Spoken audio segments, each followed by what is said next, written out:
I really struggled last year. I was just trying to figure everything out, and for a long time, I've tried to do that. Try to figure out this church thing, figure out revival and renewal, and figure out what I needed to do to be more effective in ministry and pastoring the church. And I know I'm not the sharpest tool in the drawer, and certainly people confirmed that when I shared with them the possibility of going homeless for 30 days. But I just knew that there was something that I needed to find. And I went through these exercises. Maybe if I spend more time religious activities, spend more time in prayer, maybe spend more time giving up meals or implementing some type of outreach effort in the church. Maybe if I preach a certain series of messages, maybe that's what's going to take in order to, for God to really move and God to really come and there be a revival and a renewal in our church. And so last fall I went to Catalyst in Atlanta. And I went to this conference, this church conference, trying to figure it out. And they brought up this guy, and his name was Francis Chan. And Francis Chan gets up, and he founded a very large church. And you think that this is someone who's figured it out. And what I found was that Francis Chan was resigning from his church after 16 years, and I don't know how many thousands of people, but he was going to resign from his church and go to India and serve in an orphanage. And it spoke to me, God began then to move. And Francis talked about the importance of living congruent with the Scriptures. And he shared New Testament stories, and I don't know why I didn't see it before, but what I found was someone who I thought had it figured out, he didn't have it figured out either. He didn't know how he was going to get there, how it was all going to work, how long he was going to be there, but he just knew in his spirit that God was calling him to do something.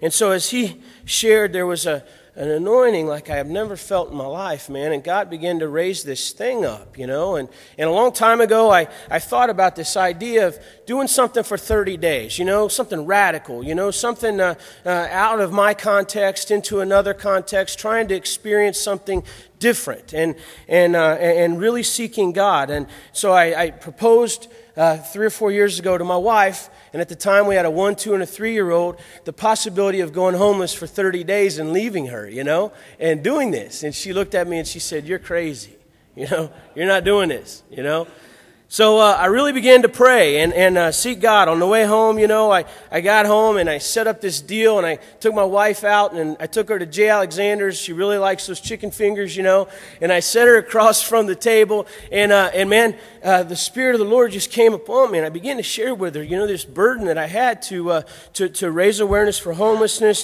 to reach people by becoming like them, like Jesus became like us. I began to share with her this whole idea of raising awareness of what's going on 15 minutes from where we live, and then sharing with her the whole idea that 60% of 18-year-olds who age out of foster care become homeless in this country. And as I shared all this, and not to mention just how I wanted to experience renewal and revival for myself, and she knew what I was talking about. She knew that this was of the Lord too. And then I took it to my friends, Chad and Paul, on a Tuesday morning at Tim Hortons. And Paul, man, he jumped right on, the genius he is, and mind started rolling. And he thought of all these creative ideas, how we could get people virtually through Facebook to get connected and what's going on. And Chad looked at me with this cold, scary, blank stare and said, "You're crazy, man." Chad's a little intimidating sometimes, if you know what I mean. But, we began to pray about it, and the Lord really moved on us. And in doing this, what I found was that God was with us, and God began to move. And I wanted to introduce to you a few friends that I met. One is Rex. I got a picture of Rex.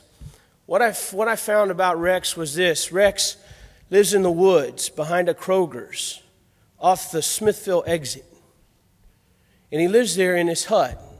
And John, if it plays, I don't know if it'll play up there, but that's the hut behind him that he built in this woods.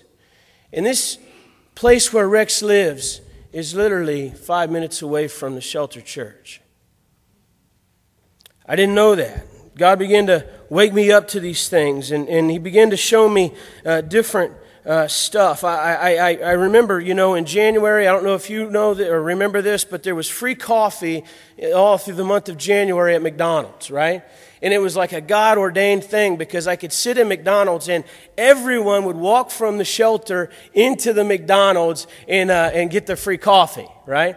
And of course, I'm homeless too, and I'm in line, and I experience how people would treat them. They treated me the same way, and then I would move over and I sat with a lot of my friends. We would sit there and we would look out this window, and the window that faces 35, looking south there off of Main Street, and this window, this huge window that we would look out on those cold, snowy days. This window, it was like a big screen TV to all of Dayton's depravity. And I had never taken the time to see this kind of thing. I remember sitting there, and the first opportunity for ministry, I was sitting there, and this couple was sitting across from us at this table, and they were crying together.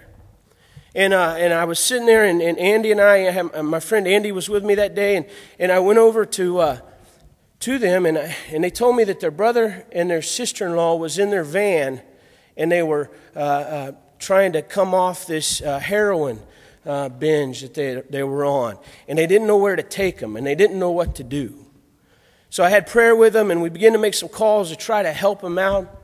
I remember sitting there, and later she emailed me. She got a hold of our Facebook and emailed us, and she thanked us for how we had helped her. But what I found was that 7 days later, I'm sitting there, and on one end, there was this young couple. And this young couple, they were there, and they had like 8 kids. And they were talking to their kids. And I knew that they were homeless because they had been walking up from the shelter. And not only did they have 8 kids, but she was also pregnant. And I was watching this dynamic, and it was somewhat overwhelming because the grandparents pulled up and took all 8 of their kids and loaded them in the car and left them, the couple there, detached from their children. And I watched the pain of that. And while I'm watching that, I'm watching this other guy, and he lost his job at GM, and he was hungover, and you could smell the stench and the alcohol on him, and he's trying to hustle these other church people out of money. And then I looked across the table, and across the table there was another girl and arguing with this man, and she was arguing with the man because the man stiffed her. He was a pimp, and she was trying to get the money out of what she had done the night before. And you talk about overwhelming. God began to show me what was going on 10 to 15 minutes from where I live. In Isaiah 58, it spoke to me. I started reading through this, trying to get a better understanding, trying to figure out what it was that God wanted from me. And in Isaiah 58, it says, "Shout it out loud. Do not hold back. Raise your voice like a trumpet." So in every opportunity, the Lord confirmed it to me. He wanted me to shout out loud what I witnessed and what I saw. Because I believe that there's other people that are trying to figure it out. And I'm trying to still figure it out. But he goes through this passage, and in this passage, it talks about all of the religious activity that God's people was doing in this day. And they get to this verse 3, "Why have we fasted?" they say. There was a hunger. They were trying to see God, but they were moving in all this religious activity. They were trying to figure out what it was that God wanted them to do, and they were going through all these exercises and going through all these motions and showing up to church every Sunday, and they were trying to do their part at district assembly and fulfilling their obligations in the committee. And then you get to this point, and it says here in this, it says in verse 6, it says, "This is the kind of fasting, the kind of religious activity that I've chosen. It's to loose the chains of injustice, untie the cords of the yoke, to set the oppressed free and break every yoke. Is it not to share your food with hungry and provide the poor wanderer with shelter? And when you see the naked, to clothe them and not turn away from your own flesh and blood." And then you get to verse 8, it says, "Then your light will break forth like the dawn, and your healing will quickly appear. Then your righteousness will go before you, and the glory of the Lord will be your rear guard. Then you will call, and the Lord will answer. You will cry for help, and he will say, 'Here I am.'"